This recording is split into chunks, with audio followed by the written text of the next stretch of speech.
আজকে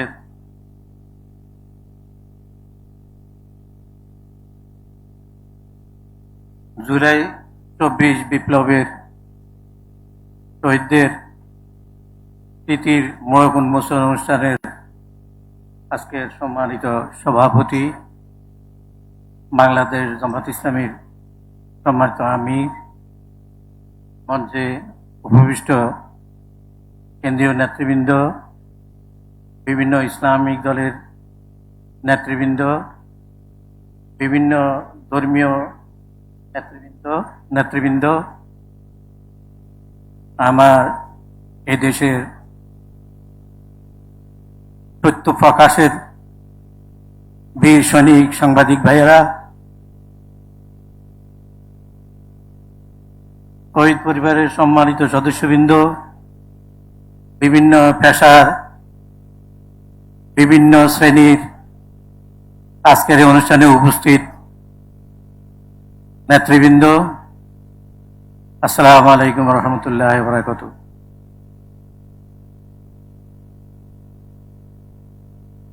আমি শুরুতেই স্মরণ করছি ৭১-এর মহান মুক্তিযুদ্ধের লাখো শহীদকে এবং জুলাই আগস্ট মাসে ফ্যাসিবাদীর বিরুদ্ধে ছাত্র জনতার গণ অভ্যুত্থানে নির্মমভাবে নিহত সকল শহীদদের সবাইকে জানাচ্ছি আমি সশ্রদ্ধ সালাম এবং শ্রদ্ধা।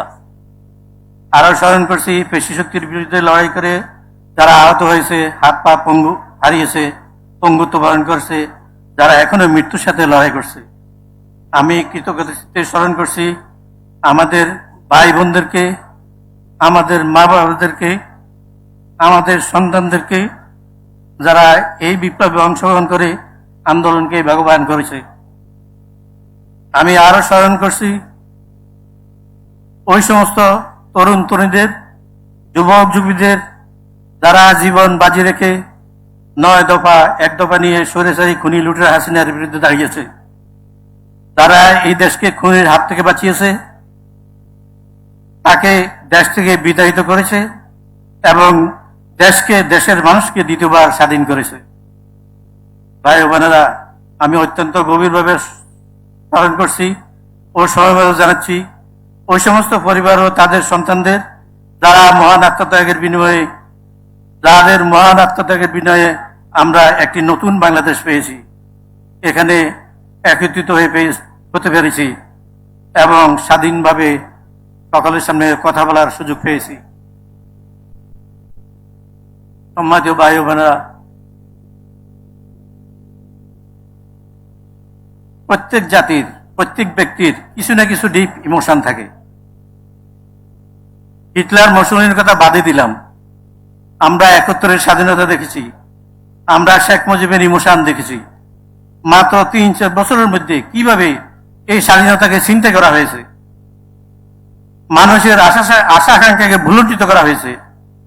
৭৪-এর এই এত খাদ্য মজুদ থাকা সত্ত্বেও কিভাবে দুর্ভিক্ষ সৃষ্টি করে অগণিত মানুষকে হত্যা করা হয়েছে, আমরা তা দেখেছি। আমরা দেখেছি সমস্ত পত্রিকা বন্ধ করে, সমস্ত রাজনৈতিক দল নিষিদ্ধ করে একদলীয় শাসন ব্যবস্থা বাকশাল কায়েম করা হয়েছে। আমরা দেখেছি রক্ষী বাহিনী দিয়ে কিভাবে দাসস্ব ভিন্ন মতাবলম্বী অসংখ্য অগণিত নেতা নেত্রীকে হত্যা করা হয়েছে। তখন তো ভাই বিএনপি ছিল না, জাতীয় পার্টি ছিল না, কেন তাহলে এই বর্বর হত্যাকাণ্ড? এটি ছিল হিটলারের মতো ঠান্ডা মাথায় হত্যার হোলি খেলার এক উদুগ্র ইমোশন। শেখ কন্যা ফ্যাসিস্ট হাসিনার ইমোশন আপনারা বিগত ১৬-১৭ বছর থেকে অবলোকন করেছেন, দেখেছেন কিভাবে নির্দোষ নিরপরাধ মানুষগুলিকে মিথ্যা সাক্ষী সাজিয়ে ফাঁসির কাছে জড়ানো হয়েছে। আপনারা দেখেছেন শাহবাগে জনতার কোর্ট বসিয়ে সুপ্রিম কোর্টের রায়কে বদলিয়ে দেওয়া হয়েছে। আপনারা দেখেছেন ক্রস ফায়ারের নাটক সাজিয়ে অসংখ্য মানুষকে র্যাব দ্বারা হত্যা করা হয়েছে। আপনারা দেখেছেন আয়নাগরের হিটলারের সেই হিট চেম্বারের মতো কিভাবে মানুষকে নির্যাতন করা হয়েছে, দেশের সম্পদ লুটপাট করে আমেরিকা, ইউরোপ, কানাডায় বেগম ফায়া তৈরি করা হয়েছে, আপনারা তাও দেখেছেন। আর কিভাবে বাংলাদেশকে ভারতের একটি দাসে পরিণত করা হয়েছে, এই ছিল শেখ পরিবারের ইমোশন।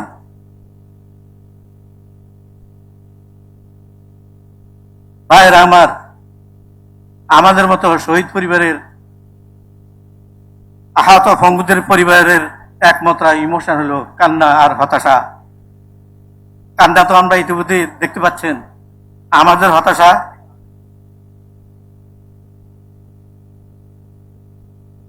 আমাদেরকে নিয়ে ভাবনার সময় এখন আর কারণেই, আমাদের নিয়ে চিন্তা করার সময় এখন আর কারণেই।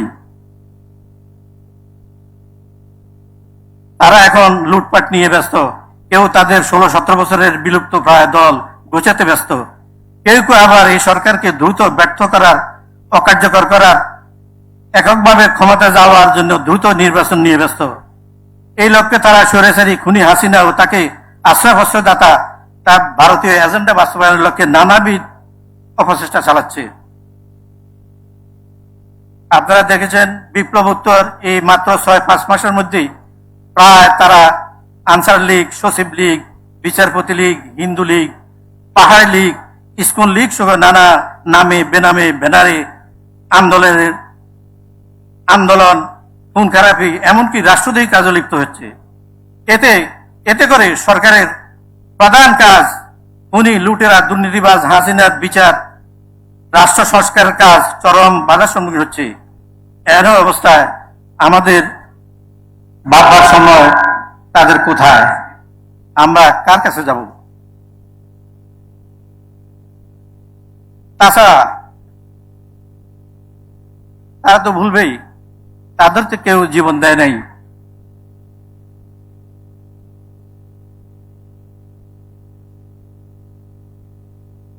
তারা স্বামী হারা হয় নাই, ভাই হারা হয় নাই, উপদেষ্টা পরিষদের মাঝেও তাদের এমন কোনো নজির নাই। তাদের আর এখন আর সেই we want justice, remember our heroes, এই সমস্ত স্লোগান তাদের এখন আর প্রয়োজন নেই। আচ্ছা ভাই, আপনারা বলেন, এই যে ছাত্রদের একটা বিপ্লব হলো, গণ অভ্যুত্থান হলো, এটা কি শুধু একটা নির্বাচনের জন্যই হয়েছে? কখনো না। এটি একটি সংস্কার আন্দোলন। রাষ্ট্রের পূর্ণাঙ্গ সংস্কার ছাড়া, খুনিদের, লুটেরাদের, দুর্নীতিবাজদের বিচার ছাড়া আমরা কোনো নির্বাচন মেনে নেব না।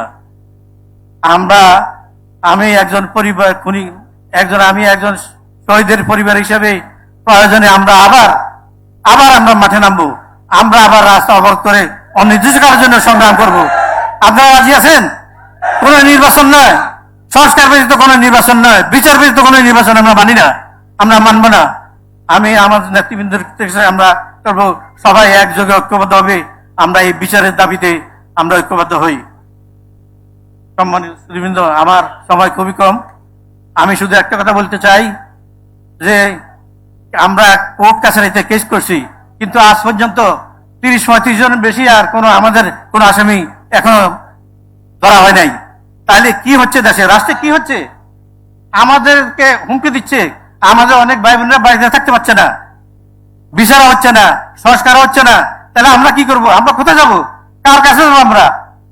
আমি জামায়াত ইসলামী এই সংগঠনকে অত্যন্ত ধন্যবাদ জানাই, কারণ এরা এই আন্দোলনের পরবর্তী সময়ের সাথে সাথে আমার জনমতে এমন কোন পরিবার নাই যারা এই দেশের কাছে যায় নাই, এদের কাছে যায়নি, এবং প্রত্যেক পরিবারকে তারা আর্থিক সহযোগিতা করে নাই, এবং প্রত্যেক পরিবারকে তারা মানসিকভাবে, আর্থিকভাবে সাহায্য করে নাই, এমন কোন একটা পরিবার আমার মনে হয় আমার জানার মতো নাই। ভাইরা আমার, আমরা জামাত বুঝি না, আমরা বিএনপি বুঝি না, আমরা সংস্কার চাই, আমরা এই দেশে একটি সুষ্ঠু সুন্দর সামাজিক নিরাপত্তা চাই, আমরা এই দেশে ন্যায় বিচার চাই, আমরা এই দেশে ইনসাফ চাই। আপনারা আমার